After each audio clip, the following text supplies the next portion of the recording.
আমাদেরকে কোনো আশ্বস্ত বা কোনো কিছু না করে আমরা বসে থাকি, তারা আমাদেরকে গেটমেট তালা দিয়ে লাইটমেট অফ করে অবরুদ্ধ করে তারা চলে যায়। তারপরে পুলিশ প্রশাসন বা আমাদের যে বৈষম্য বিরোধী ছাত্ররা আহত শহীদ ছেলে সম্পাদক তামিম ভাইয়ের নেতৃত্বে আমাদেরকে এখান থেকে উদ্ধার করা হয়।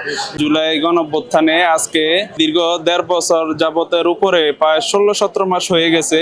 অভ্যুত্থানের পরেও এখন পর্যন্ত আমাদের প্রায় 2,500+ ভাইয়ের এখনো এমএস অন্তর্ভুক্তি করা হয় নাই, এবং আমাদের প্রায় 11 থেকে 1200+ ভাইয়ের ক্যাটাগরি পরিবর্তনের জন্য আবেদন করা হয়েছিল। ওইটাও প্রায় 1-1.5 বছর হয়ে গেছে, এটাও এখনো পরিবর্তন করা হয় নাই।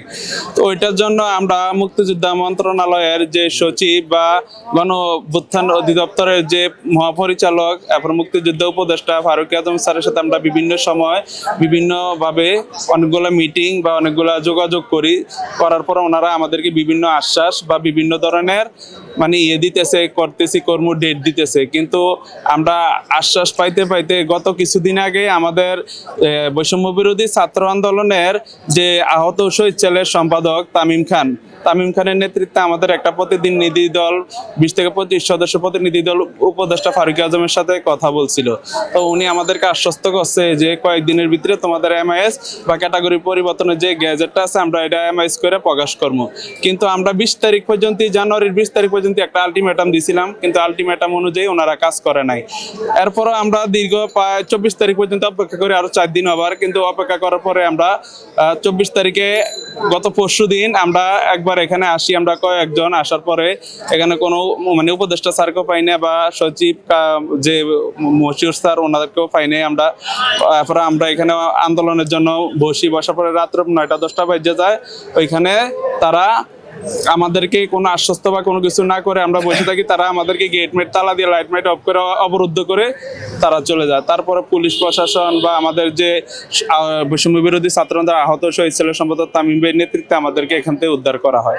উদ্ধার করার পরে গতকালকে আমরা যাওয়ার পরে আমরা এখানে বইলা যাই যে আমরা আগামীকালকে থেকে এখান থেকে অবস্থান করবো বা অবরোধ করবো, এরকম ভাবে দিয়ে যায়। তো গতকালকে থেকে আমরা এখানে অবস্থান করতেছি এই বিষয় নিয়ে। তো আমরা 2টা দাবি দিয়েছিলাম, দুটোটা দাবি আমাদেরকে অনেকভাবে তাল বাহানা ঘুরপাক অনেক কিছু করাইতেছে, কিন্তু করতেছে না। এটা নিয়ে আমরা আজকে 2 দিন হয়েছে অবস্থান অবরোধে এখানে বসে রয়েছি।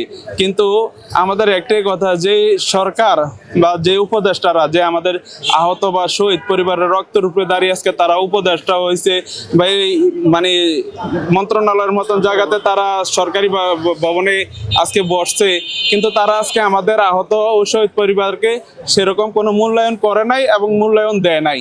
আমরা কেন তাদের পাশে দুয়ারে আসতে হবে?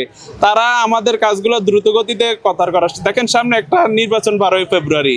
আমরা চাইতেছিলাম যে নির্বাচনের আগে যদি কাজটা হয়ে গেলে আমাদের যে আহত বা শহীদ পরিবারের যাদের তালিকা এখনো বাকি রয়েছে, আমরা চাইতে এটা স্বচ্ছভাবে হোক। নির্বাচনের পরে দেখেন কোন একটা দল আসলো, এখানে অবৈধভাবে কোনো তার দলীয় লোক প্রভাব খাটিয়ে ঢুকাইলো।